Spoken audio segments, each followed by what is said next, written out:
Bai, Unai, eta azkeneko galdera ez? Euskal Zagordioarekin ari zeate Nafarroa, iparraldea, eta Euskal Autonomi Elkartea elkartzen, esango nuke ez? Naziotasuna bultzatzen ari zarete. Eta galdera izango izateke, posiblea da elikagaiekin naziotasuna bultzatzea, herri baten naziotasuna bultzatzea, gaur egungo ekonomietan, eta...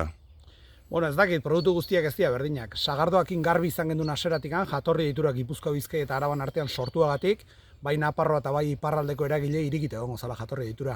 Doi Konsejo Arautzaldian erabakita gelditu zen asera-aseran, besteak beste, bai produktuari eta bai herrialde horietako eragilei zor genielako. Euskal Sagardoa ez da hiru probintzion patrimonio bat guztiona da, Euskal Herri osokoa da, hala izan da historikoki eta oraindik ere, leku batzutan gehiago egite bali madere danetan egiten da.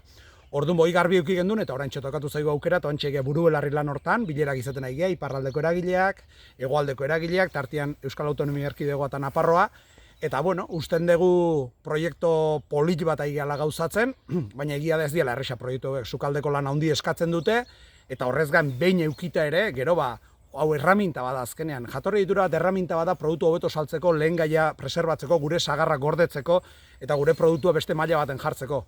Orduan, erraminta hau sortzen aigea, lan asko egongo da, baina bueno, ilusio handiakin gaude, eta esan bezala, atozen hilabetetan, nik uste lana oso aurreratuta edukiko dela. Zertik, aurreneko pasu eman zenuten Donostian, ez? Egin zenutenen aurkezpenean, ez? Nafarroa eta iparraldeatan agertu ziren, ez? Bai, guia aurretik itzein da geneukan, baina Donostin egin gendun bi ekitaldi egin ditugu Donostin, bat egin gendun instituzionalagoa eta beste pixka sektorekoa. Bai, baina egia da, hori dana gero gauzatzen ari galoain, eta baita ere gero juridikokire forma bertzea, azkenean gobernu desberdineko hartu dute eta gero Bruselak, momentu da Bruselan eskutan dago iparraldearen sarrera onartzea eta hortan aigea eta gero ja Nafarroa etorriko litzake eta bueno, prozesu luziak dira baina interesgarri, gu martxan jarri ditugu eta egia esan oso langiro ona bilatzen aigea, naiz esan bezala eragile asko juntatzen geolakotan eta erresa ez da.